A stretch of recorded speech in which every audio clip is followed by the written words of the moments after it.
Hello, boys and ghouls. Welcome to episode 116 of Dads from the Crypt. My name is Jason. Tonight I'm joined by Jody. Hello. And Mondo. Hello. Real fast, I want to show you my shirt.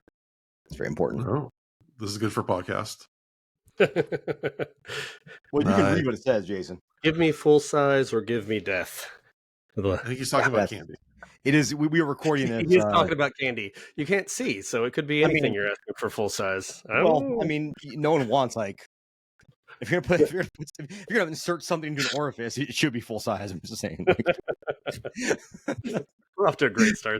Yeah, but, I think we're all in the post-Halloween hangover. We're recording the day after. 100%. Yeah. So I'm a full size candy bar house, which is something I always wanted to do as a kid, and I always love those houses. I said, man, one day I'm gonna do it. Last year I started doing it, and you'll get some kids that don't give a shit, but the ones that get super excited are worth it. Now, for my candy experiment, you know what? No one wanted. What? M&Ms. I don't know. My kids don't pick those a lot when we're picking candy and stuff anymore these days. And it was interesting because I had almond M&Ms, peanut butter M&Ms, and regular M&Ms, all amazing. And all shit I can't fucking eat anymore. But and everyone Skittles and Starburst are the first things to go. I think this new generation likes their tart candy or the sour candy, and good for them. So I just know next time I'm gonna buy less M&Ms, more Skittles, and also Kit Kats and Reese's. Those things went like crazy. And Hershey's chocolate bars. Really? You know, Hershey's chocolate bars. Yeah, those flew off the plates. We bought about, I can't do math right now, but probably 144 candy bars, and I only have 20 left. Excellent. Mondo, you know who was flexing about having full-size candy bars on Instagram? Who? Adam Green. Good for dude. Adam Green is a man, so that's awesome. Yeah. If you're a fucking rich celebrity and you're not handing out full-size candy bars, you should be handing out full-size candy bars and puppies. Giving out puppy rolls. When we were out yesterday, someone was handing out packaged prunes. Dude. Or did you ever go to the house? They put some change in your bags. No, there's what the fuck is this? We did put out one bowl made a whole display that we left out when we were trick-or-treating, and we had one was a big bowl of candy, the other one was little bags of toys for kids with allergies or just that's okay. That's totally fine, or whatever. Or especially cool. You have some kids like my nephew is autistic and nonverbal, and he loves any toy that you can press little buttons in and they pop. Yeah, I forgot they call those. If you had those as an option, he definitely fuck the candy, I want that, and that's cool. That's awesome. I like that. What's really funny though is there's a church at the end of my street, and they did the Hallelujah Night festival every Halloween, which is the anti-Halloween. It's the King of the Hill episode where they cancel Halloween. And it's actually the only King of the Hill Halloween episode, by the way. But what's funny is that all the people that went to that event stopped at our house to do actual trick-or-treating. So I'm double dipping, I get that. Jehovah's Witnesses don't celebrate any holidays. Even your birthday is considered not a holiday. I get that some religions are against it, but at this point, it's no one's it's not the Samhain anymore. No one's. It's not All Hallows Eve. It's not Walpurgis. Walpurgis Nacht is in April. Difference is they're all the kids were dressed up, but they're all handing out candy at the event, so it's pretty much everything but. I've seen the post going around this year. We know your Hallelujah Night or Harvest Fest or whatever you want to call it, Fall Fest, Trunk or Treat. It's Halloween party. That's what it is. You can call it whatever you want, but that's what it is. We did have a bounce house, so I'll give them that credit for that. I'll rescind my comment that it doesn't. They're just having a Halloween and calling it something different. That's cool. As long as you're giving a place for kids to have fun at. Right. It was just funny that they're all coming by our place for we want the good stuff. But I am feeling very down today. Just I already miss Halloween. I already missed the season, and we're spooky all year. Yeah, we do stay in the Halloween spirit year round, right? Yeah, I think we do, but I think the beauty of the Halloween experience is that everyone kind of that's when your normie friends come out and start talking about horror movies, and you see more people going to see movies. Last week when I saw the Phantasm screening, there were so Don Coscarelli goes up front and he says, "Hey, how many people have never seen it on the big screen?" Like probably 90% of the auditorium with 400 people in it. I think it was 400 people. I don't know. They filled the whole theater. They sold it out though. All raised their hand. Most of us raised their hand, and they said, "Who is about to have a first time watch?" And at least probably 40% of the people is a first time watch. And I thought that was awesome. And then I haven't told you yet, Jason, but I got there a little bit too late for the book signing, and there's already a line. I'm like, I want to get a good seat. It's fine. I already have a Don Coscarelli autographed Phantasm poster and all that. And so the movie starts. I'm sitting kind of towards the end because I'm by myself. There's one seat next to me. And Don walks over and goes, "Hey, can I sit here?" I'm like, "Yeah." "Yes, you definitely can sit here." And then now I'm self-conscious thinking, I hope I laugh at the right parts. And he giggled through the entire movie. Like he laughed at so much inappropriate stuff that I laughed at too. And you could just tell he's having a good time just watching his movie back with the theater and laughing at things, and told a lot of great stories afterwards in the Q&A too. So it was a really cool experience. So if anybody gets a chance to meet Don Coscarelli, what a nice guy. And what a really cool experience that was. He was legit flattered. And I had to leave a few minutes early because I had an obligation, and it ended up going long. But someone said afterwards, even like he stood around the lobby if people wanted to meet him and met more people, and they didn't have to do that. So but it was cool seeing that people who'd never seen a Phantasm movie coming out for a Phantasm movie. I feel like that stuff only happens around Halloween. Like that wouldn't happen if you did that event in June. I mean, every now and then you get, horror people, like horror people like us who, try to do gatekeeping around Halloween. Like, I'm spooky all year long, blah, blah, blah. I love it because this is the time that people ask me for recommendations. This is the time when people are like, "So what should I watch?" And I'm like, "Oh boy, how deep do you want to go? I'm ready for it." This is how you test, like, do I not want them to talk to me ever again? Because if so, have you ever seen a movie called Cannibal Ferox? Test my friendships here. I know. I always have to ask that question. Horror comedy called Funny Games. It's hilarious. It's not fucking depressing at all. Oh god, I think it's fun though. I think it's fun though when you have the normie friends, especially coworkers, that'll be like, "We want to watch a horror movie tonight. What should we watch?" I'm like, "What horror movies do you like now?" Before I recommend something, and I usually recommend a classic they haven't seen before. Yeah, get like a baseline of what they've seen before, what they're into, or what they're open to. Yeah. All right. Well, we've taken a couple of weeks off to do some more current movies that came out, and those are really fun. But now we're kind of barreling to the end of our Tales from the Crypt watch through. In fact, after tonight's episode, we only have 4 more left in the entire series, if you can believe it. It's crazy.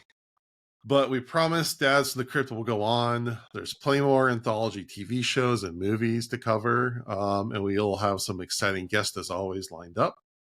But we will take a moment, first of all, to thank all of our listeners, but also ask you to do us a favor and go on the Apple Podcasts and leave us a rating review. It really does help.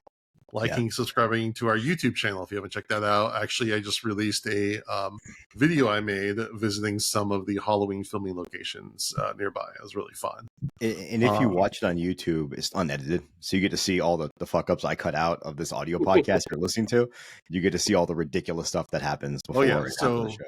Once Jason hits record, he's posting it. Yeah, a little behind the scenes when the audio version that gets put out on the podcasting providers, Mono does all this fancy editing and everything. I don't always do fancy editing. I try to do fancy editing when I have time. Unfortunately, because I don't get paid to do this, not anything wrong with that. Well, it's sometimes it's a back burner to real life, and I have to just sometimes just run some filters so it sounds okay and hope that we didn't say anything that'll get us canceled.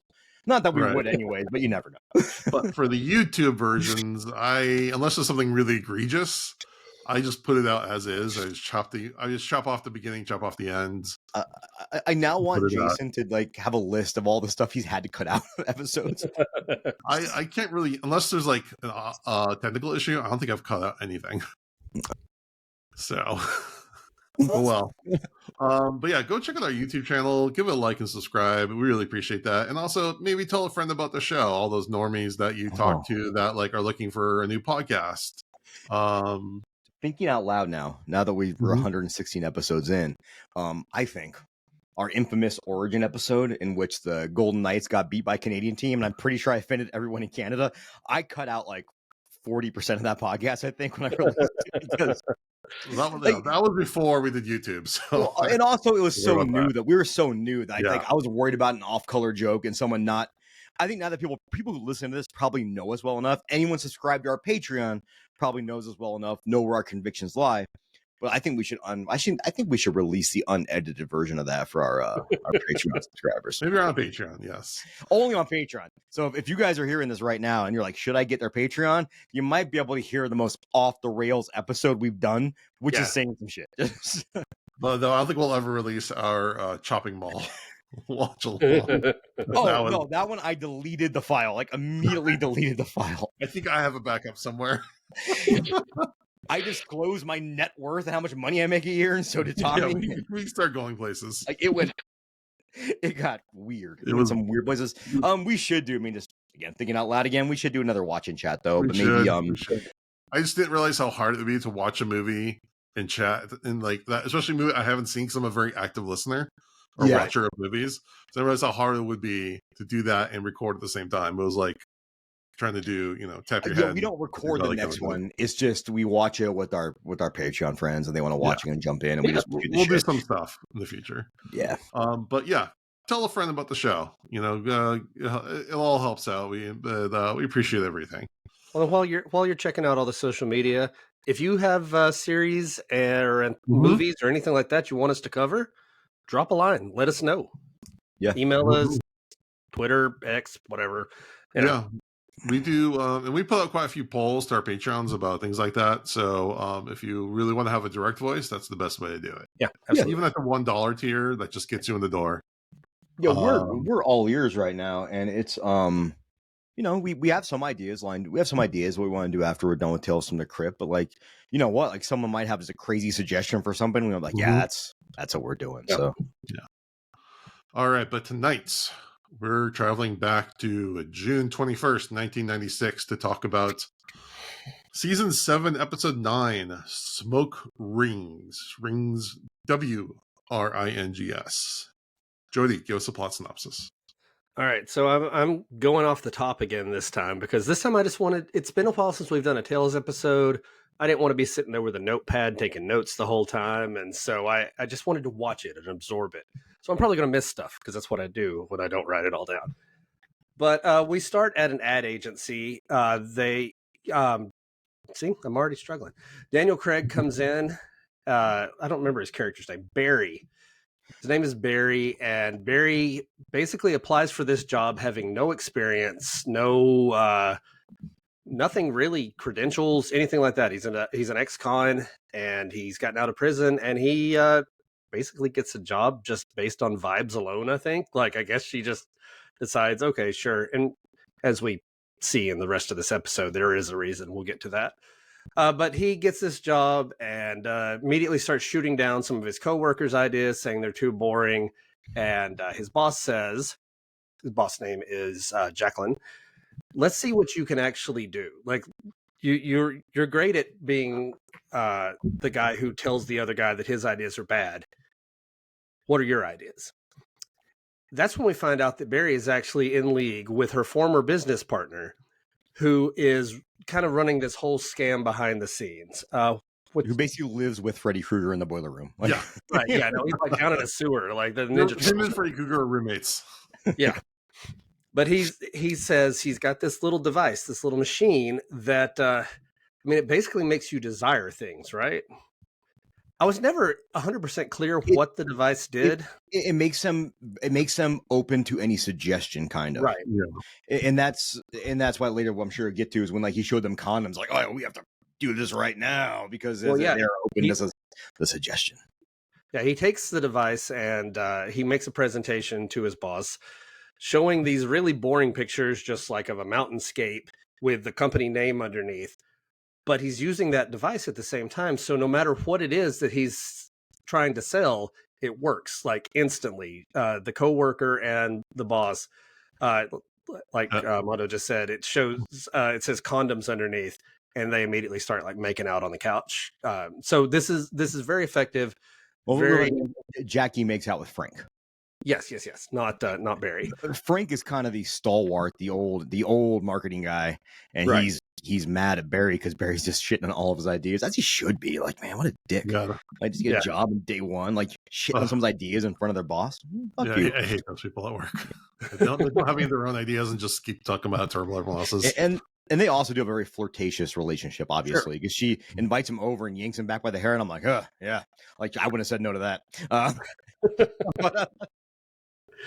Like, I was like, okay, this is getting good. Now, I do miss the days, though, when you could get hired and just go into a place and be like, hey, I want to work here. And they're like, I don't know. And you say, yeah, but why not? And they say, okay. Like, that's not how it works. Oh, now back in the 60s. Oh, you're a white man. Yeah, you can be a scientist. Like, sure. Who gives a fuck? Put on this white lab coat. Now you're a scientist. You're a doctor. Of thugonomics. But anyway, so they then make a little test run of this out on the streets, and people are wanting the chocolate that they're trying to sell for this campaign. And the client is very excited about what's happening. And so Frank gets fired and Barry gets in charge of this account. Then I think at this point is when Barry and Jacqueline start having a little bit of a relationship of their own and getting flirtatious with each other.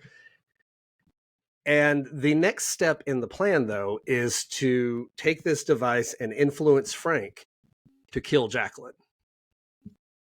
But for whatever reason, it's not working. Now, we do find out that you can't make someone do something they don't want to do. It just enhances what they already want. And so for whatever reason, he can't get it to work right with Frank. And so Barry himself kills Jacqueline. And he goes back to the boiler room sewer or whatever and tells... I think I'm saying the wrong names on all this. No, you're good. Nope, you got it. You nailed this. Fakir? Yeah. Okay. He tells Fakir, the former partner, that he's going to frame him for the murder now. He's going to get away with it. He likes the advertising job. He wants to stay with it. Fakir will go to jail. But that's when Frank shows up. And Frank says, no, you're going to go to jail because you're the one who did it. And starts messing with Barry by using the machine on him. And eventually Barry is driven crazy, ends up jumping out of a window because of the suggestions and all the things that are happening. Well, yeah, and he sees the police are closing in on him. Right, the police are closing in. And that's when we find out this whole thing has been a setup the entire time, which I have some questions about. But Jacqueline shows back up. She's not dead. Frank's working with her. Fakir's working with them. And even the client. This was all a presentation for the client. Barry was never hired because they actually wanted him to work there. He was just the scapegoat that they could use to show that this thing really would work on influencing people.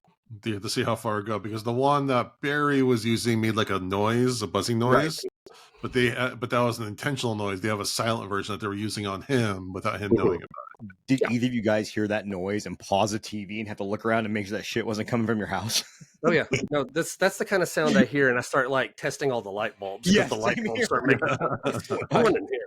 Do I need to replace my refrigerator? Like, what is happening? I did forget, though, to mention what the Crypt Keeper was doing in this one. We get the Godfather Crypt Keeper doing his best Marlon Brando the entire time. So that's fun stuff. Dude, the Marlon Brando impersonation was so bad. Yeah, terrible. But perfect for the character.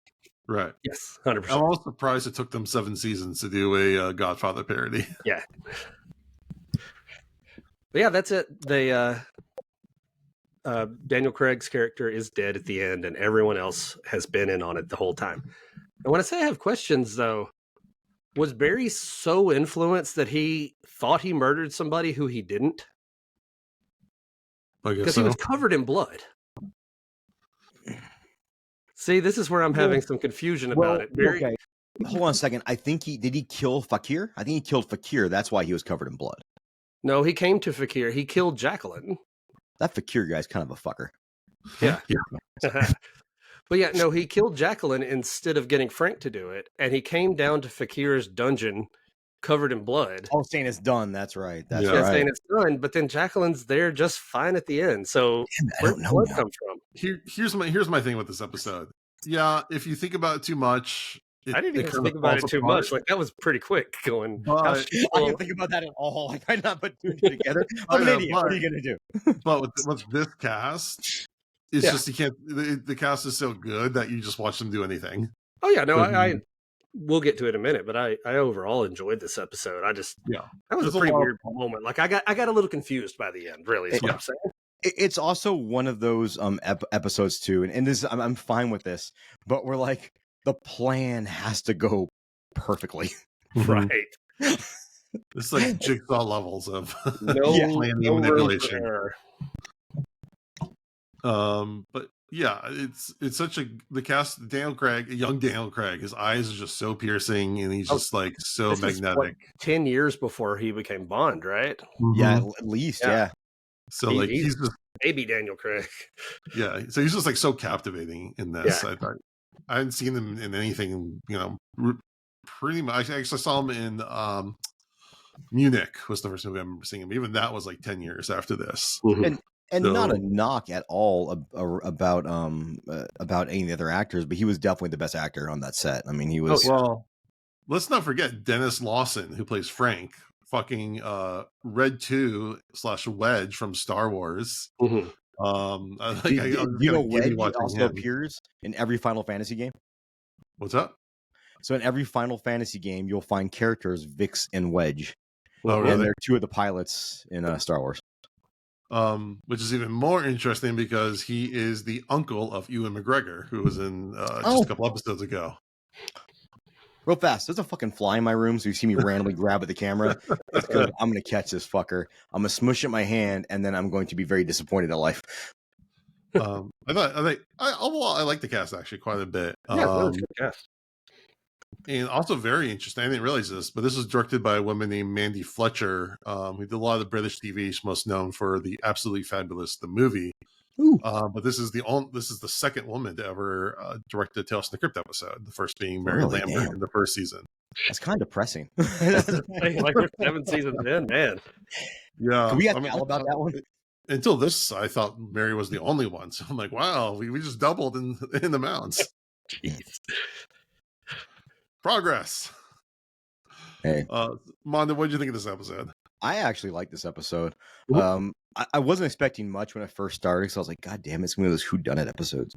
And it kind of was, but I really like the supernatural, not the supernatural, but the mind control slant to it, and then how these people were so nefarious. Plus Jacqueline's like a very, very aggressive lover, and I like that too. So I was definitely a fan. Hey, like, no, I know what I like, and if you're gonna come to my house, you better at least slap me and choke me. I don't know, but or jujitsu, or no, that's it. That's well, they're both kind of recreational. but in one, you're choking someone or being choked with intent, and their intent is to murder you. They wouldn't actually murder you, but that's what a strangulation is. But I think like when you're doing it for other recreational purposes, the goal is to cut off the air so your orgasm is better. It's much different. But the trick is this episode needed. We needed a technical explanation for how this works. Well, but the trick is, much like in jiu-jitsu, you don't want to push someone's Adam's apple in, right? Their fucking throat in their esophagus, because that can kill them. It doesn't take a whole lot of pressure to actually to break that their esophagus. So even when you're ever trying to choke someone for fun or for defense, blood choke, you always choke. You always block the arteries off because that just stops the flow of blood to the brain. There you go. It's for the record. Jody, what do you think of this episode? I'm on a list. Just moving on. Yeah, I thought it was good. Like I said, I had some confusion near the end about some plot points, and I still don't know exactly how it all worked. But like overall, the whole mind control thing, I do appreciate that they threw in the little, you can't do anything you don't want to, so it didn't seem creepy. Because like the moment that Barry hooks up with his boss, he's using the thing, but she's into it. If that makes any sense. Like it's not, I remember like some like HBO type stuff, like late night stuff where people would have like, look, a remote that changes people's moods. That's real creepy in 2023, you know.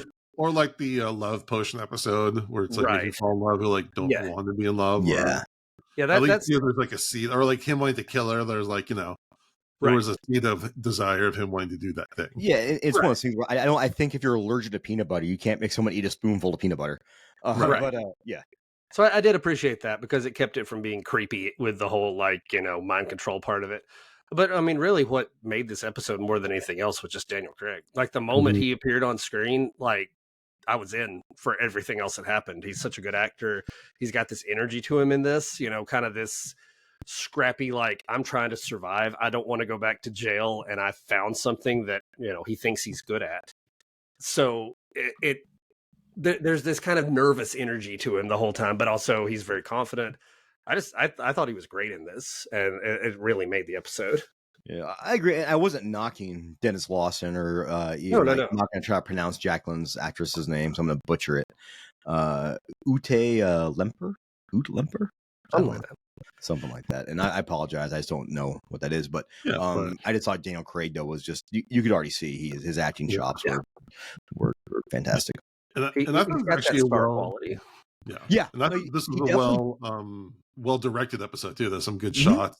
Yeah, I agree. When they go into the advertising agency, there's kind of like a cool craning shot that goes up. I always like that in the end, a little flare. And in 25 minutes, it doesn't feel like it was ever wasting any of that time. Like it utilized all that time. I feel like sometimes we'll watch some Tales from Crypt episodes and we'll say, man, like I wish that was 5 minutes longer to give me this was more exposition whenever I needed. Or sometimes you watch them and say that could have been 5 minutes shorter. I thought this was a really good use of the time, a really good just, you know, closed up story by the end of it. Yeah, right. Aside from Jody's complaints about not, and now which I'm very confused on. I'm gonna have to watch this episode again when we're done. Yeah, I mean, I really needed like 5 seconds just for somebody to go, he was covered in blood because it was fake and we tricked his mind or something like that. I don't know, just something to explain how he got covered in blood, but nobody died. Oh, you could even have her come in with like one of those like movie like blood packets on her chest. Yeah. Just something to show how that part happened. I was confused. You had being like, oh, ketchup. Yeah. What was I gonna say? You don't know. Yeah, I'm also like we're at a point with Daniel Craig now. I keep thinking of his Knives Out voice too. Oh, yeah. Benoit Blanc. I'm having trouble discerning his characters, but that's another movie I've never seen. It's so good. The first one I want to watch it. And what's funny is I thought about this the other night because a acquaintance of mine, I'm gonna call him an acquaintance now, was friend, now acquaintance, because they recommended an exploitation flick called Savage Vengeance that SRS Cinema put out. So I ordered it. Yeah, cool, whatever. I ordered the DVD. I'm back into physical media, and it was probably one of the worst 70 minutes I've ever seen on film. Fucking terrible. And all I could think about was, I don't know why it popped in my head, like I could have used that time to watch Knives Out and probably had a much better. I like the second one too, but I think the first one's. I do think the first one's much better. Yeah, did they make a spin-off or something like that on Netflix? It's a sequel. Yeah. Oh, okay. And it's good. I like that one quite a bit, but I still think the original Knives Out is just fantastic. Like, not a wasted moment in the whole thing. Yeah.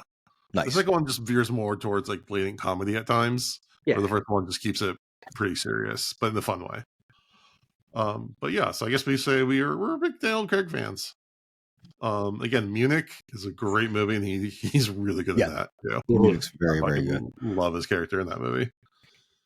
All right, Jody, let's talk about the comic. Okay, so this comic is very different. It's got some similar themes, but it is definitely not the same thing. It came from, let me pull up my notes here. I do have some notes, just not all the notes. Which tab? This is also good podcasting. We're doing great today. Yeah, it's you tell I've been off for a little bit. Yeah, we haven't recorded in like 2 weeks, so I think we're just kind of all right. So back into it. Yeah, we're good. Okay, so this was written by Al Feldstein. It pencils and ink by Reed Crandall. It comes from Vault of Horror number 34. Okay. Vault of Horror number 34. 19. My numbers are all messed up here. I don't know. It comes from the 50s because that's where all these come from. Somewhere around there, it's got to be. Sometime from the 50s. This is fantastic. Let's start over. Can we start over? Is this round two? All right, so in this one, we have a man who goes to an advertising agency. He's kind of a little nerd guy, Mr. Tillings. And Mr. Tillings has this fantastic idea that he's come up with. He's made this invention to advertise cigarettes because it's the 50s. And so they're going to put up a big billboard. And he talks to the woman in charge of everything to explain his idea. They're going to put up this billboard, and behind it is going to be a huge tank of water that comes to a boil and makes rings of steam come out of the billboard right where the man's mouth is. So there's going to be a man sitting around looking like a sex doll with his mouth in an O shape all the time, blowing out rings of smoke. Yeah, I mean, I just thought what this billboard has to actually look at. There was a Beavis and Butthead episode where I still very vividly remember they were looking at sex dolls at a sex shop. And again, this is only for our video watchers. And Butthead goes, "Why are all their faces going?" I just have to think that's what that billboard has to look like, because this guy's going to be standing around with his mouth making a perfect circle all the time. He's going to look like a blow-up doll. But maybe anyway, where, what's his name got an idea for his band, A Perfect Circle, from the mouth of a blow-up doll. But anyway, so he has this, and he brings this idea to her, and she says, "I will talk to the company and see what I can do." And really secretly behind the scenes, she is taking credit for his idea and implementing it and building this whole thing. And but she's also dating him at the same time to continue to keep him busy. Once the billboard is actually built, she says, "I want to surprise you with this." And he wants to know how much money he gets to make off of it. And she won't answer that question because there's no money for him, because he gets pushed into the big vat of boiling water and cooked alive. But right after that, I mean, literally it looks like 5 minutes afterwards, she walks out in front of an audience who came to see the billboard, and she's standing right beside it, and it blows out its steam smoke ring, and it kind of drifts for a minute, and then the steam comes down and gets right on top of her. We're talking over 212 degrees Fahrenheit. And she basically cooks right there in front of everybody with the steam. So again, advertisements gone evil, but not at all the same type of advertisement or how it works. I thought it was a fun comic. I really enjoyed the comic. I really like that one. It was a nice twist. I like the artwork. It was a nice twist. Mm-hmm. It's fun. Yeah, and for anyone also not watching on YouTube, you can see my dogs. My dog came in my room. So yeah, there you go. Whoa. What in the hell just happened? What I don't hit a cord. Like I have a little light perched up here for our YouTube audience, and my foot hit the cord, and the light fell and just tumbled behind my old CRT TV. We're gonna leave that there. We're gonna be a little darker today because I'm not gonna mess with anything. I'm having trouble tonight. Like, is there a tornado warning there in Tennessee? Shit's happening right now. Like, if you're recording a podcast in the middle of a tornado, like, god damn your dedication. No, I'm knocking stuff over. If you're hearing creaks, I broke my desk chair like 3 days ago, and so I'm in this crappy old broken chair. New one coming this week. But yeah. Hold on a second. What kind of desk chair did you buy? Nothing super fancy this time. I'm going with something a little more simple that my kids won't break so fast. Sometimes all of the bells and whistles are just things to break. So a little simpler. I'm just saying, I love this autonomous chair. Oh yeah. I sent you a link to it, but fuck, man, the price is over $100 more than it was when I bought it during pandemic. Yeah, desk chairs are one of those things that the moment you start looking at them, you're like, oh, everything is expensive, unless you get cheaper stuff that isn't as fancy. Yeah, you can get some decent deals on Amazon. Plus, we have something here called Nellis Auction House. I've been looking for an office chair on that only because I'm just going to buy a new one for my physical office, unless I get laid off, which is I won't need one. But for my office, because we just have shitty chairs. Not gonna lie. I get it. Can we just go back to the idea of cigarette commercials and cigarette advertisements? Jody, I was looking at that thing you sent me that was like 6 hours of like commercials and trailers and stuff that was like emulating the drive-in. And like one of the first things that came up was like an old Australian cigarette commercial. I think it's like, I don't know if it's Steve McQueen or some guy that was like Steve McQueen. I don't know if you know what I'm talking about, but it's like in front of an orchestra. Everybody knows who Steve McQueen is. Like, so please. No, I don't think it was Steve. It was a guy that reminded me a lot of Steve McQueen. Okay. I don't remember who he was. And then like he's smoking a cigarette in front of like an orchestra playing. He's like wearing a tuxedo, trying to make it look cool. And I was like, oh, that was a time. And also, my favorite smoking ad is the one with Fred and Barney from the Flintstones sitting there advertising cigarettes. Isn't it crazy? And to think when we were young, even Joe Camel and the Marlboro Man were household names. Like everyone knew Joe Camel, the smoking camel. Like holy shit! And you look at that and like, oh, they were targeting the children. Yeah, no, 100%. Damn. And there's a great Saturday Night Live skit about smoking. I think it's one of those old Phil Hartman ones. And where basically he comes in the office, he goes, "Did you get your lungs checked out?" He goes, "Yeah, they say it's cancer." And he's there smoking while he says that. It's in the 50s or 40s. He goes, "What could it cause?" He goes, "I don't know." He goes, "He said it wasn't the cigarettes." Oh, brother. All right, let's do our episode rating. Jody, what do you give this episode? I'm gonna say 3.5. It's a good, enjoyable episode. There's some unanswered questions for me. Most of that comes from Daniel Craig, though. Daniel Craig's 3 out of 3.5 of the points on this one. All right, Mondo. See, I would have been out of 3, but I'm a fan of Jacqueline and a fan of the way she handles business. So 3.5.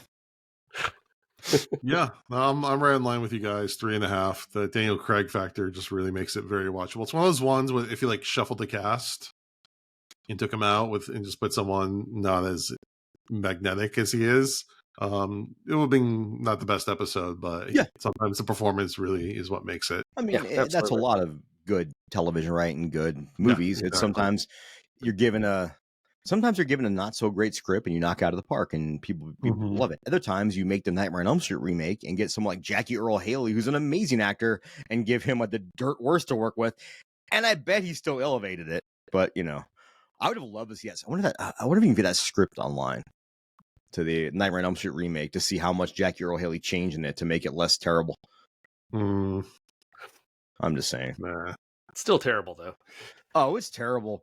And it's one of those movies that had some really cool. I think the worst part about it is, like Nightmare on Elm Street, of all of his old 80s and 90s franchises, is prime for a remake with all like the advantages in computer graphics you have now for those realistic dreamscapes. And I think the last season of Stranger Things, the brothers that did that series, I still think all they're doing was basically making a promo reel for why they should do the Nightmare on Elm Street movie, because it was like that's all. I was like, oh god, I want that, and to take that opportunity and to squander it, like Platinum Dunes did. Was it Platinum Dunes? Yeah, that was like the last, because they were doing all the remakes. I was the one that really put the nail in the coffin. But Jackie Earle Haley, the way he acted, I thought acted Freddy very, very well, very dark, and the way he had his monotone kind of voice, but God, did they give them nothing to work with?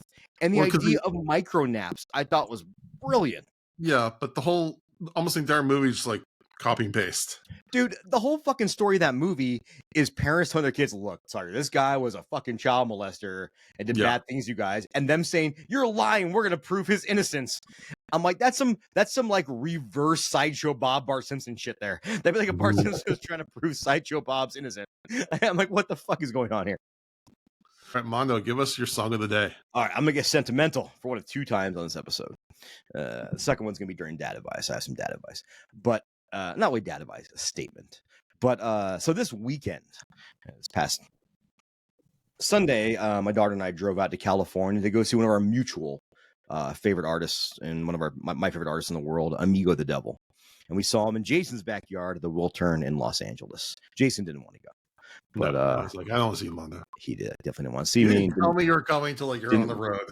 Well, again, even then you're like, no, you're not invited. I didn't. You weren't. I mean, I'm gonna be honest with you. I'm kidding.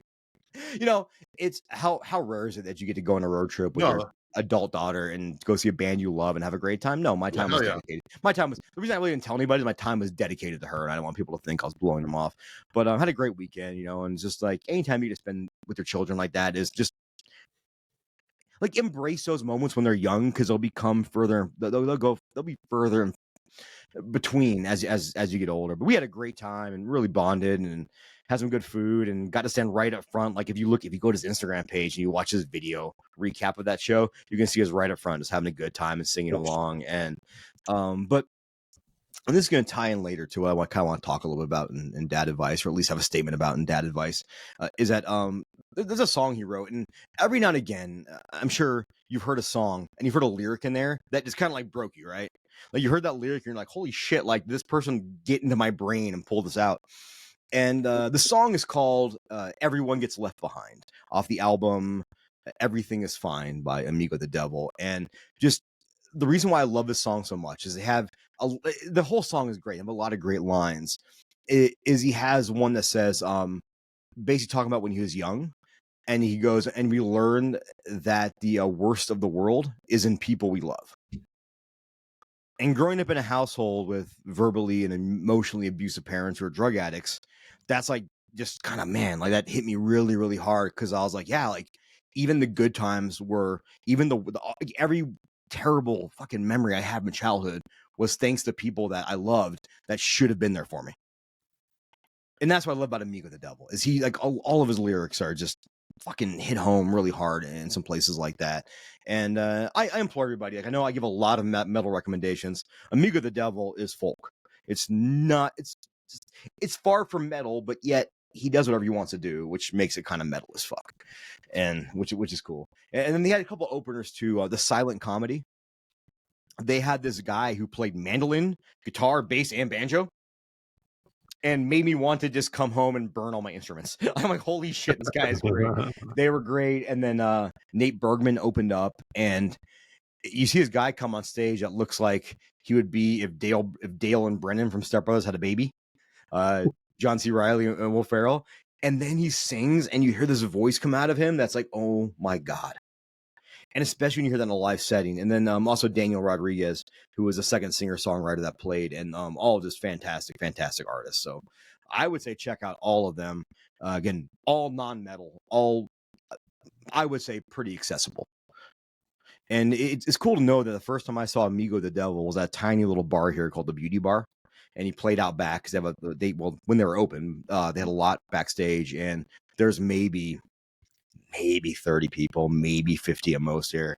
And then here he is selling out the World Tour in Los Angeles, which is probably a few thousand people maybe. And it's really just cool to see. Like, of course, you kind of want to, again, my daughter's always like, I want to gatekeep this. And then we went to the show and she had such a good time, and like everyone's just singing along, and the vibe is just the way it should be. And she was like, I don't want to gatekeep this anymore. Like, I want everyone to fucking know about this, and which is cool. So song of the week, Everyone Gets Left Behind by Amigo the Devil, off the album Everything Is Fine. And we can kind of say in this episode, Barry kind of gets left behind. Yeah. On top of a car at the bottom of a building. All right, Jody, hit us with some horror news. All right. So right now, I am in the middle of missing something because Terrifier 2 came back to theaters today for like a one-day show, and I was very close to going to check it Jody, out. I think some places are showing it tomorrow as well. Okay. If I wasn't going to a hockey game, I'd go tomorrow. But yeah. But Terrifier 2 is doing a limited theater run right now. But the big news with that, in addition to getting to see Terrifier 2, is you get an exclusive trailer for Terrifier 3, which that's part of the reason I wanted to go tonight. But we do know a little bit about what's going on in that trailer, mainly the fact that the next Terrifier movie is going to be a Christmas movie. Yes. Goosebumps. Very excited about this. Yes. I love Christmas horror. It's one of my favorite weird subgenres. There's a picture floating around right now that's supposedly leaked from the trailer, probably released by the studios, but of Art the Clown with a full Santa Claus beard on. Yeah, I'm in. 100% in. What I think happened is the artist that did the poster, and they're going to start selling the poster, posted it by accident before it hit, and people screenshot on his story and just went crazy with it. So, but hey, man, like, it's been confirmed now. Yeah. The one Damon Leone was like, yeah, it's Christmas. Yeah, the one I saw had like a skinned Santa face. Yeah. It was like hanging around. It was like a drawing of it was like a drawing rendering. Right. Man, Well, I think an actual cool. photo, if those of y'all who are in the Slack group here, you can check that out. But there's actual photo floating around now of art in Santa costume. Nice. Very excited about that. Other horror news. Five Nights at Freddy's just came out and broke multiple streaming records, despite the fact that it was a day and date release where it came out on Peacock and in theaters. It's already made $135 million in the first weekend it was open. I think the largest horror theatrical release aside from It and It Chapter 2. Yeah. So insane. It's huge. You know, I watched the movie. I enjoyed it, but it's definitely more of a gateway horror. But man, if you're a fan of that series, like my kids are, like every kid who's that age, and they absolutely loved it. Like there was so many little like lore pieces. Like it's actually a pretty deep story when you get into, I think there's 9 games now. Oh, wow. So there's all this accumulated lore. They've got books, they've got comics, and it incorporates a lot more than what, a 40-year-old man who's never played the game is able to catch in the movie. Will it scratch my Skeet Ulrich itch? Not Skeet, no, Matthew Lillard. Sorry, I get them mixed up. Oh yeah, you get some prime Lillard in there. I thought you said my Skeet horror itch. I'm like, what fucking kind of horror are you watching, dude? Are you going to show your kids Willy's Wonderland now? Oh, we've watched it already. Cool. Did they like that one? Which would you say for an adult, like seasoned horror person? For an adult, Willy's Wonderland definitely is a better movie. Okay. And Willy's Wonderland has a lot of mixed. There's a lot of people that don't like that movie, but I thought it was just fun and had a great time. Yeah, I enjoyed. Like for both of them, don't take yourself too seriously, and you'll have a good time with it, I think.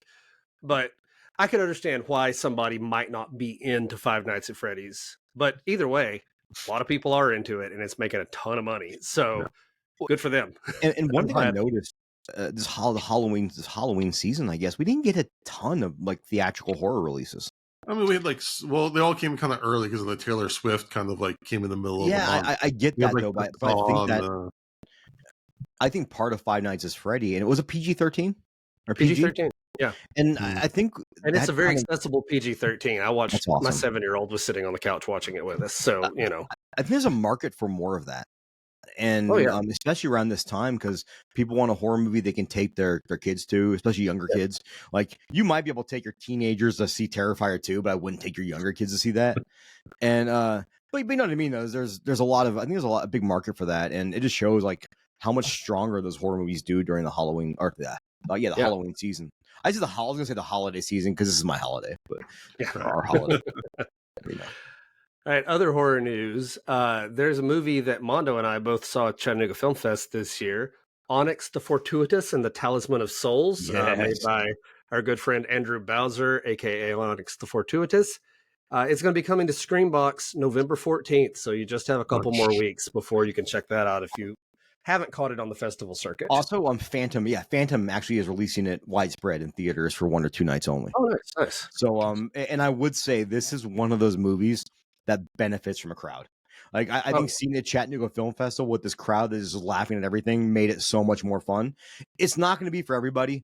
No. I'm really not the biggest fan of Onyx's like web videos and whatnot, but I loved the movie and had an awesome time with it. Really fun practical effects. I think we were talking earlier about Ernest Scared Stupid at one point, and the monsters kind of remind me of that in the best way possible. No, it 100% is to me an R-rated Ernest Scared Stupid. Yeah, because that might be what you called it. You might have actually called that at the Chattanooga Film Festival. So because your enjoyment is going to be largely influenced by how well you can tolerate the lead character. Like if Onyx is funny to you, you're going to have a good time with it. Just the same way if Ernest is funny to you, you're going to have a good time. If Ernest drives you crazy or Onyx drives you crazy and you find the character annoying, I don't know what to tell you. You got a whole hour and a half of a movie. So real fast, let's not discount the people around him that also were fantastic in that though. Yeah, it's got a good cast. I think that's one of the things the movie really benefits from. In addition to just the Onyx character, you got Jeffrey Combs in a big role. You've got multiple other people who are really funny, really entertaining characters. So I think there's something in there for a lot of horror fans. All right, a couple other things. Clown in a Cornfield 3, Church of Friendo, a novel from Adam Caesar, I think is his name. Yeah, Adam Caesar. I've read the first 2 Clown in a Cornfield books. The third one is going to be coming out. They've got the cover art revealed if you want to look that up online. And it will be coming out August 20th, 2024. So long way out still. But if you haven't read those books and you like slashers, they're kind of young adult, but they're fun. They're fun young adult slashers. I think one of my kids has read them. I read them, had a great time with them. My wife read them, had a good time with them. I read the first one, thought it was super enjoyable, had a good time reading it. It's a light, popcorny type of book. And there's a lot of blood and good characters, so there's plenty to enjoy in it. I'm excited for a third one. All right, couple more things. A first look has been released for the movie Lisa Frankenstein. Yes. Where, it's a very, it's a, how do we want to say it? It's a retelling of Frankenstein where a girl in the 80s reanimates a Victorian corpse during a lightning storm and tries to make him into the man of her dreams using a broken tanning bed in her garage. It looks very pink. It looks very blue and colorful and 80s. It's got Cole Sprouse playing the Frankenstein character. And it's being directed by Zelda Williams, Robin Williams' daughter, written by Diablo Cody, who did Jennifer's Body. So lots of good talent behind that. And finally, go ahead. Hold on 1 second. There's an interesting deluge of Frankenstein. Mm-hmm. So we had Birth, Rebirth, and the Angry Black Girl and her monster, and I'm here for all of it. Yeah, but I don't think that Birth, Rebirth is really.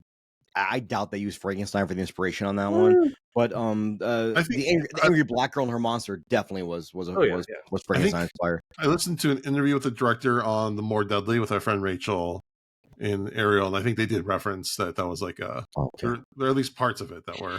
I'm sorry for questioning Jason. Won't happen again. Apologize. Like, damn it, he had a different opinion than me, and he had facts. Well, I read in the podcast. I'm an open-minded guy, and I'm to the left when it comes to politics. So I feel like I'm open-minded, and I can listen to someone that has facts I didn't know before and change my opinion on things. Oh, good. Isn't that nice? A nice thing to be able to do with your life. But no, I mean, I'm a big Frankenstein person, so I love it. Yeah. So keep it rolling. And it looks like it's going to be fun. You know, with Diablo Cody writing it, it's going to have some good dialogue and fun moments. And, you know, I'm happy to see Zelda Williams doing some stuff because anytime I hear anything about Robin Williams, it makes me sad. So I like to hear happy things from her family. Have any of you guys watched 40-Year-Old Virgin? This is relevant. 15 years. One of my favorite parts in the entire movie is they're doing speed dating, and it's Seth Rogen and it's Paul Rudd's ex-girlfriend.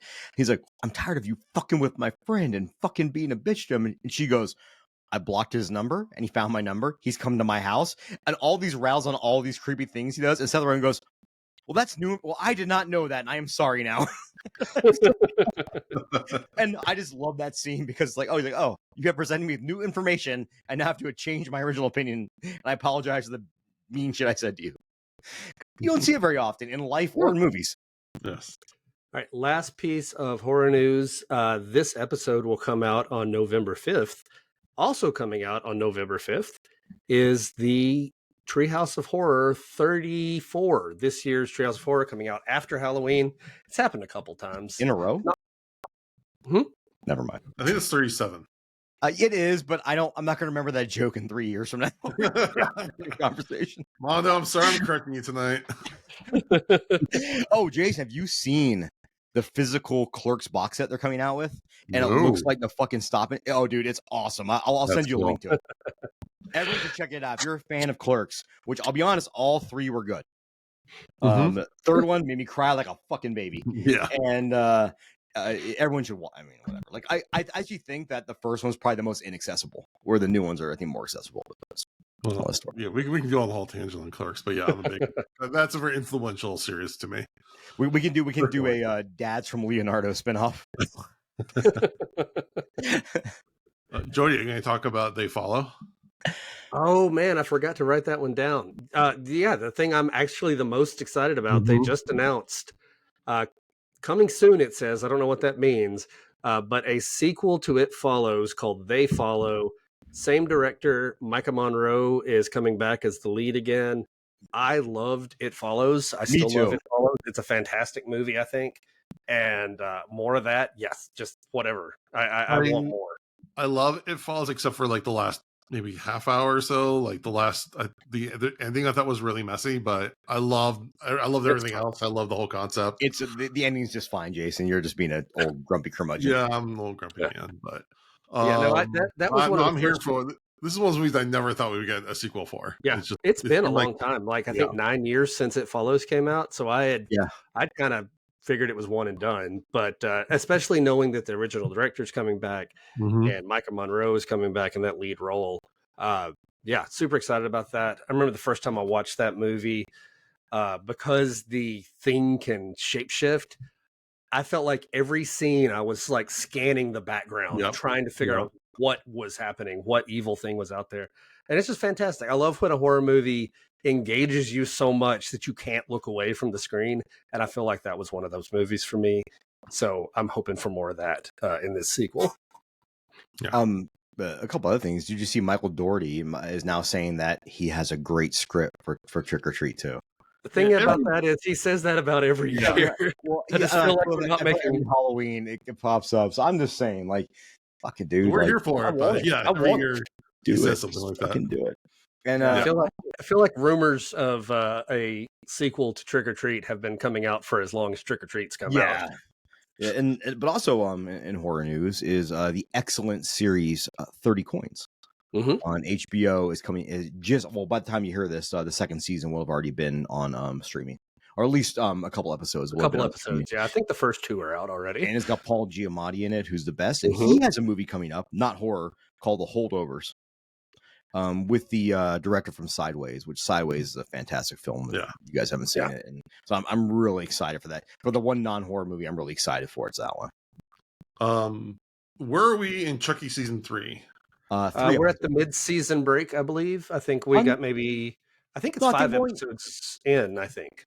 Really, I think only 3 or 4. I just caught up the other day.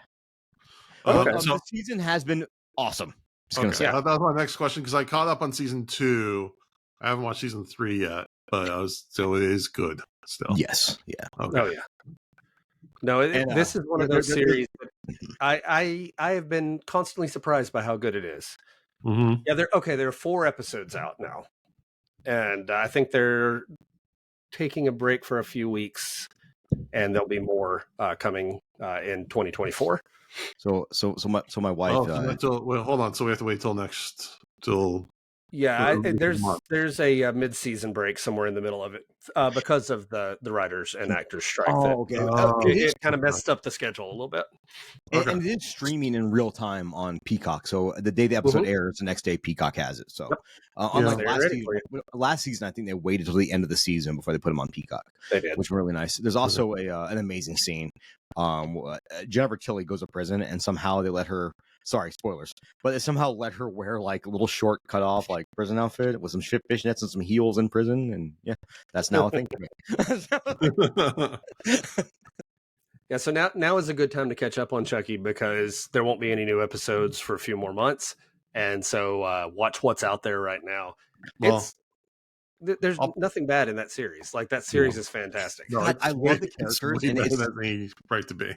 It's so often that in horror movies you have characters that you don't really get. I'm attached to every character. Like I don't want any of the characters to die. Like in season 2, there was a death that really I was like, oh. Yeah, you already know what I'm talking about. I'm like, it fucking gutted me. I was like, I'm in pain the moment you said that. If there's one person, I was rooting for everybody in the show, but I was rooting for them probably the most. And I'm just saying, it's a really hard feat to do in horror because, and I think one of the challenges, if you ever do bring back, Jason Voorhees or Michael Myers has been back. Let's not talk about that. Or Freddy Krueger, is you have to make the characters. Like in the first Nightmare on Elm Street, you wanted Nancy and Johnny Depp's ass to live, actually. actually, I'm gonna say is every Nightmare on Elm Street has some protagonist that you can latch onto. Well, okay. Here's my thing about that, and why I think Nightmare on Elm Street does that so well is because it usually takes place over like a week, so you have a chance for each death to have meaning if you get to know people. And there's always like a funeral scene. Like we've never had a funeral scene in any Halloween or any Friday 13th movie because it all happens over like one night. No one has any chance to realize. Even in Halloween, that's why I like that series. That's why I think the characters in that Elm Street stand out so much more. But even in Halloween 2018, those characters were really very well done. Like you wanted Laurie and her daughter and her granddaughter to survive, and you even wanted the husband to survive, even though he doesn't really do jujitsu. He lied about that shit. Yeah. Because when Michael kills him and he's choking him and he doesn't defend with 2-on-1 hands, I'm like, I teach people that fucking day one. Sorry, but I think even Friday the 13th did it because at least even when you had episodes or movies where the characters may not have been super well defined, there's always those couple you're like rooting for. Obviously Tommy Jarvis, but even like in Jason Takes Manhattan, you're kind of rooting for that boxer dude to fucking murk Jason up on top of that roof. Or even, Part 5, one of the most hated Friday the 13th movies. It's fine. It's got Demon in his damn enchiladas, man. Like, I want a Demon to make it out. Yeah, you want Demon to make it out. And in Friday 5, it's totally fine. I like Friday 5. It's actually higher for me than a lot of the other ones. All right. That's my other controversial Friday opinion. But, we went through a thing with slashers where there was a time where, like, all the characters were you're just waiting for them to get killed. Like that's a lot of slashers, but I like the ones where you actually care about the characters and seeing them get killed hurts a little bit, like, oh man, I wanted them to stay around longer. I'm not going to lie. If I'm 30 minutes into a slasher movie and I've asked how come no one's dead yet, that means your characters are unlikable. That means I'm not getting 100%. Anything from them. Like I need to, or there's times I've been 5 minutes in, like, why is nobody dying? Because these are all the most annoying human beings. Like, and I'll use a Friday the 13th remake as a great example of this. Was that like they didn't put any substance into the teens really that were there. It was all about Jason, and all you want to do is see these kids get killed. And the counterbalance of that, which came out I think same year. Did Cabin in the Woods come out? I think so. Yeah. No, it was later. Later, but no, like I'm going to say that's the antithesis of that, where you want to see these people succeed because you've latched onto the characters. Yeah, it's such an important thing in horror that I think is missed by a lot of And, I don't want to say less talented directors or writers, but maybe people that are trying to still learn the craft and coming up. They want to get to the good stuff. They want to get to the gore, so they don't take any time to invest in actually making interesting characters. But the characters make the good stuff better. And that can be fine too, though, right? Like sometimes you do just want to see like a splatterfest. Yeah. But I always tell people like the beauty of Terrifier 2 isn't so much in Art the Clown or the gore. It's in the heroine.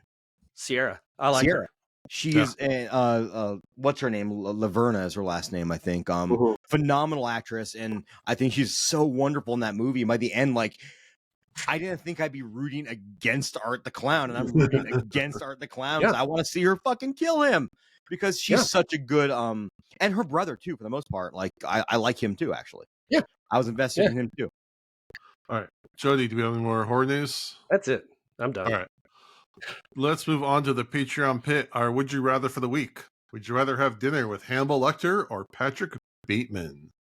Easy. Lecter, for sure. We'd have cool conversation. I'd get to try human flesh. Life would be interesting.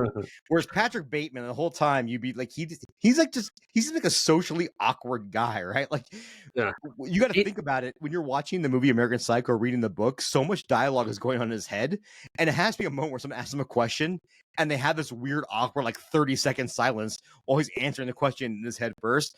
That'd be a weird dinner. He'd probably pay though, so it'll be cool. Patrick Bateman, I feel like he could get to be insufferable at a dinner party pretty quick. Like hanging out with him, because it's fun to listen to someone talk about music who's passionate about it. The Huey Lewis and the News thing, but also there's just something about him that's going to come across as like, my tastes are so much better than yours. Just pull out your business card, and he seems like he could be a difficult person to hang out with. Let's just throw a curveball to this, though. But he did get reservations for you guys at Dorsia.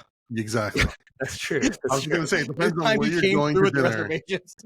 Also, he probably has better drugs than Hannibal Lecter. The Hannibal Lecter is a doctor, so he has access to more drugs. I don't know. I feel like Patrick Bateman's doing the kind that make me nervous. He doesn't seem like he relaxes a whole lot. It seems like he hypes himself up more. But I don't know. I feel like Hannibal Lecter would be like trying to figure me out. And I'd be like, that would be like, do you want a guy who's asking really awkward questions about you out, Jason? Like, would you rather it be someone who's like asking awkward questions about you, or someone who's awkwardly talking about themselves too much? At least that guy, you can just like shut up and just, let him talk himself out. Hannibal Lecter has some stories, right? And he's a good cook, so you're going to have some good wine and some good food. Yeah, and later on, he might convince you to peel your face off, but that's a whole nother story. What did our Patreons pick, Jason? Yeah, so 83% said Hannibal Lecter, 17% said Patrick Bateman. Our friend Janet said at least Hannibal is good conversation. Bateman is shallow, which no one can argue. Yeah. Tommy said, is Hannibal Lecter cooking the meal? Because that's a hard no. I mean, from fresh, I was like, I would try that meatball. I'm like, okay. Dude, you know what, man? Like... Did you ever hear the story about the guy that had his leg amputated and served it to his friends at a dinner party? Yeah. And told them what they were going to do. And I would totally be down for that. Like, I'm not going to lie. Like, I would totally try human flesh. I have no problem fucking doing that, as long as it was a situation like that. I don't want to actually try it from someone who was murdered against their will. No. I was going to say someone, because there was a whole horror movie based on this too, called Cannibal, about in Germany, where someone put a Craigslist ad looking for someone to eat and killed the guy and ate him, and the guy was fucking. There was consent, no safe word was said, and that's I still wouldn't want to eat human in that regard. But like Jason, if you lost a leg and invited us over to fucking eat your leg, like I'm down. Like I'm gonna get me a big old mouthful of Jason. Ever since getting my Fitbit watch, I have been taking a lot more steps. So, I'm working that leg muscle for you, Mondo. So our next piece of merch is going to be a picture of Mondo with the words, "Let me get a big mouthful of Jason." And I can screen capture that O face you gave earlier. So that's fine. Whatever floats your boat. All right. Now we move on to our dad advice. Mondo, something. I don't really have advice. I'm hoping one of you guys had to have advice, but I had this weird epiphany yesterday. Also tying this Amigo the Devil song. I had a weird epiphany yesterday, and I was like, why do I dislike Christmas so much and love Halloween so much? And it was because, and not to be like to get real on this fucking podcast, but I grew up with parents, like I said, with drug addict alcoholics, and Halloween was like the one holiday that I didn't have to rely on my parents or my family to give me a good holiday. Like, it was up to the whims of strangers, which probably ties into why I give out full-size candy bars. I hope that kid that's got a shitty home life comes to my house and gets that full-size candy bar, and even if it's just for fucking 5 seconds, makes his night, because I know how much that meant to me as a kid, like eating candy.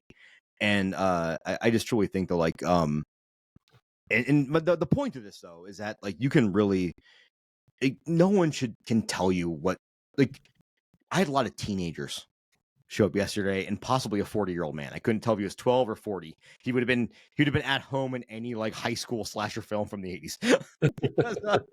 He walks his backpack. I said, "Hey," and he goes, "Sup?"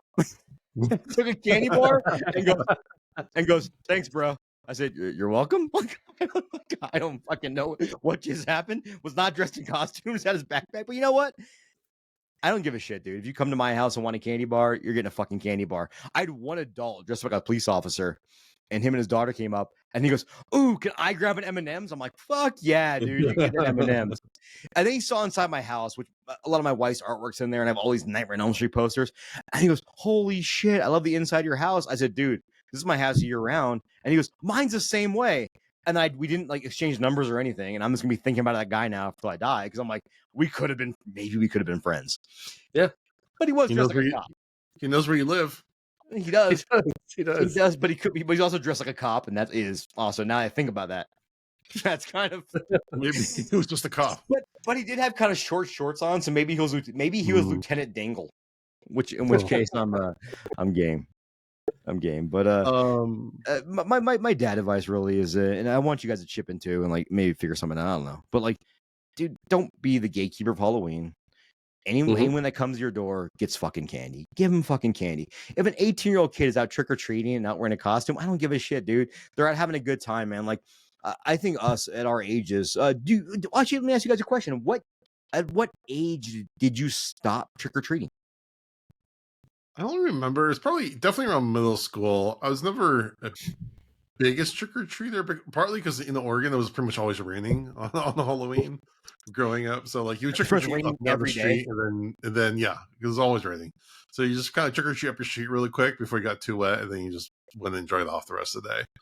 But yeah, around that time. But yeah, you know, again, we put out the candy, then did our own trick-or-treating. So I mean, we weren't like gatekeeping anyone anyways, but like I said, did I say this on camera earlier? But my wife has a great idea to put out one big thing of candy and then another thing of toys. Yeah, that's awesome. Yeah. And so they put like, you know, in case of allergies or whatever, here's some toys, or like, you know, a lot of sensory seeking kids would rather have that. And we let kids take one of each, because when we got home after we were done, me and my daughter just stayed outside, and you know, I was playing like I was playing like horror movie soundtracks on my phone.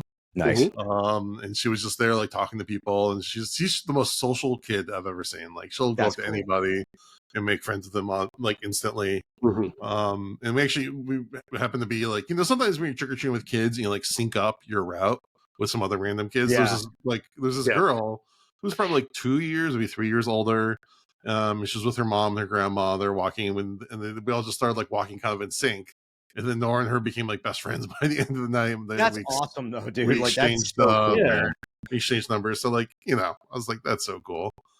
I do want to say that we have this tradition where we put out we have this like little like 27-inch or whatever TV, and usually around Halloween we put out the TV and we watch movies in our yard outside. That's cool. So for the first time, I actually watched Nightmare Before Christmas.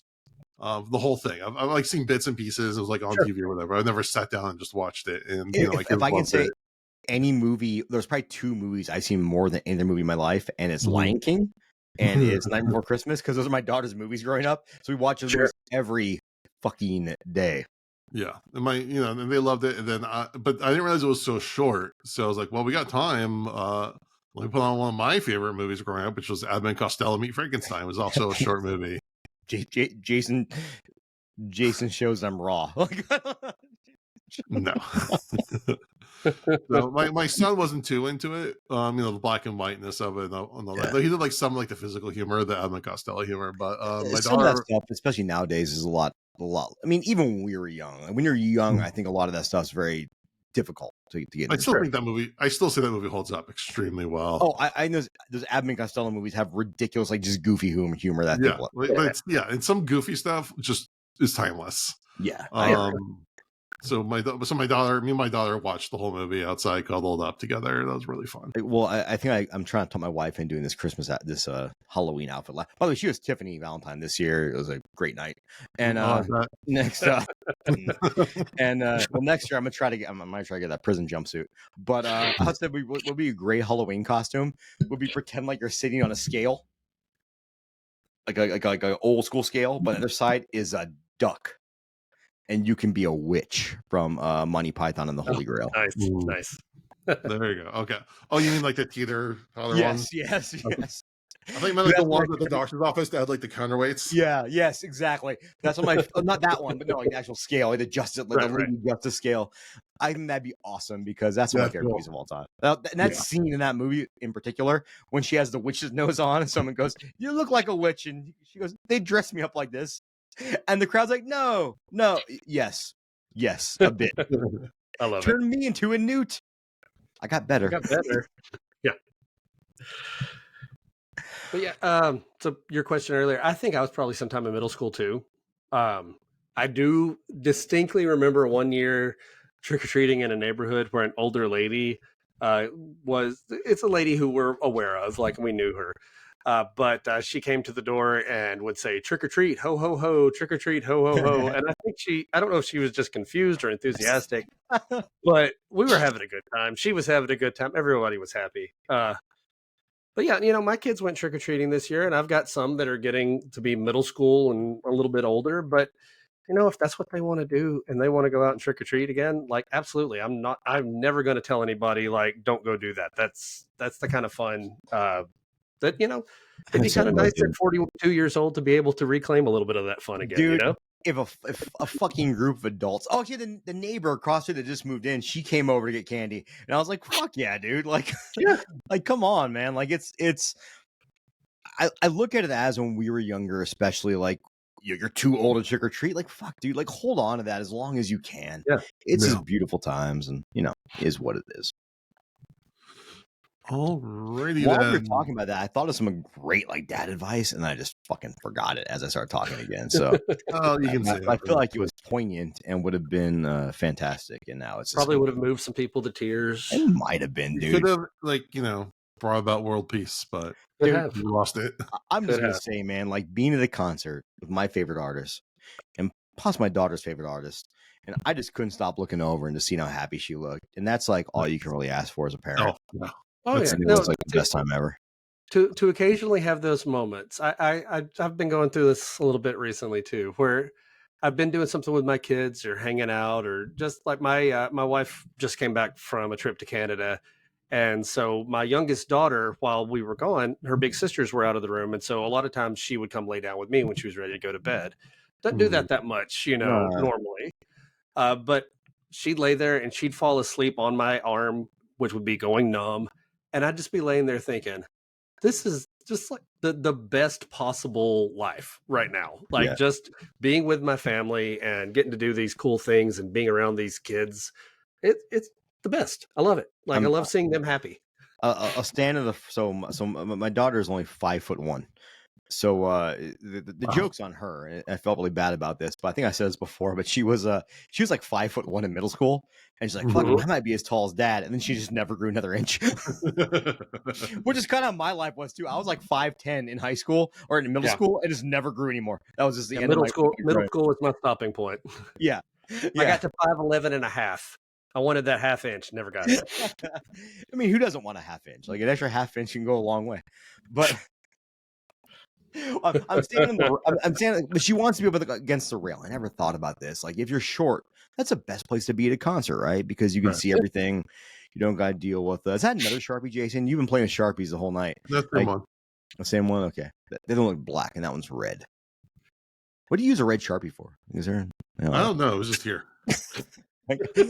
Are you grading papers? I know you're not a teacher. But I'm standing on the rail, and she wants to go buy merch, and she bought me a t-shirt and bought me a pin and wouldn't let me pay her back for it. To be fair, I did pay for the gas and the hotel and the concert tickets, which I have no problem doing. Please understand. That's not, I'm not saying that like I want her to pay me back. No, I would happily do that again. But I was sitting on the rail, man. Like I talked to you guys earlier, but like my job's really kind of rocky right now. We started laying people off, and I don't think I'll have a job in 6 months. I'm gonna be honest. I will, but not at this company.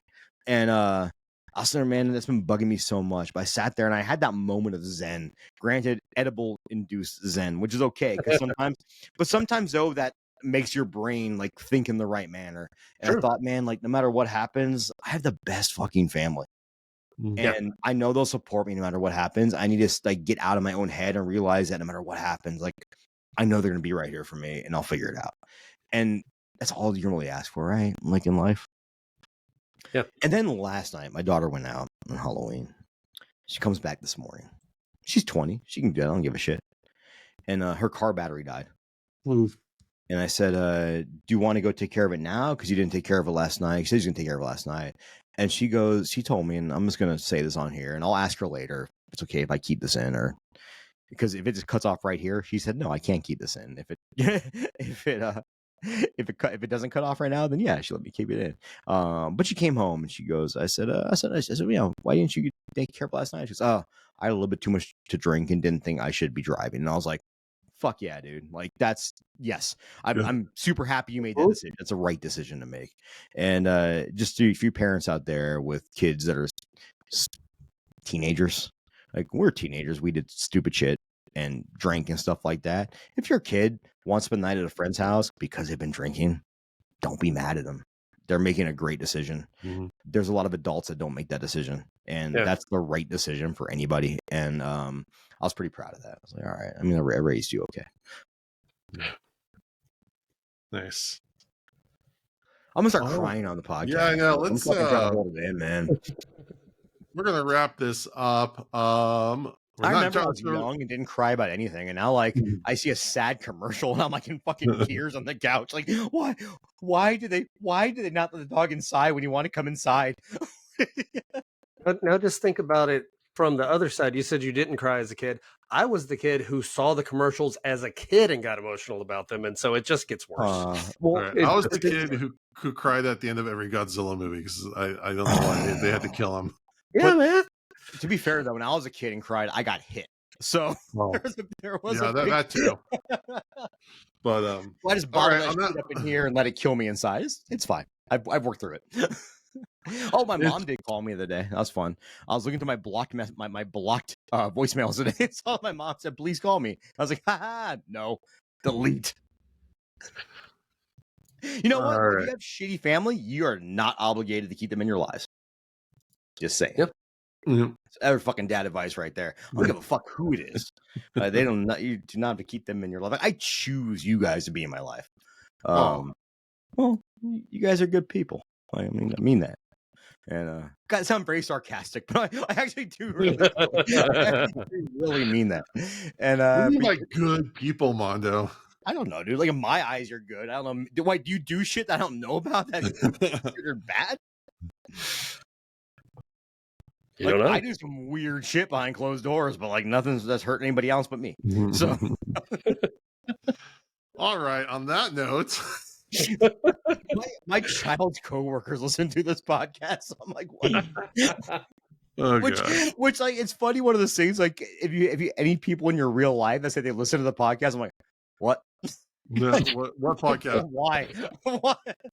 When you immediately start like thinking through everything you've said. What if? Oh no. All right. Oh God. Next week's movie is to be determined, but I'm sure it will be a banger. Oh, you're hearing this on Sunday and you have an idea. You have like 4 hours. Send it to Jason and we'll figure it out. Pretty much. All right. But we appreciate everyone. Jody's message in chat, and now I am fucking just. All right. Oh my God. We'll become one big blubbering mess. We appreciate everyone for listening. We'd really appreciate if you'll give us a rating review on iTunes. Smash that subscribe button, bro. Rating on Spotify. Check out YouTube for videos of these podcasts. And with that, we thank you for listening to Dads from the Crypt. What a great November 1st. I hope it's having a shitty day today, though. The mayor of Knox County, Tennessee, Glenn Jacobs. I hope he had a shitty day, but I hope this brightened my November 1st up. Good. All right. Good night, everyone. Bye-bye. Bye-bye. Goodbye. Where is he? Where's the button? Oh, uploading. Follow Dads from the Crypt on Facebook, Twitter, and Instagram, or I will follow you to the grave. No, seriously, you really should watch. But be careful what you ask for. You may get it.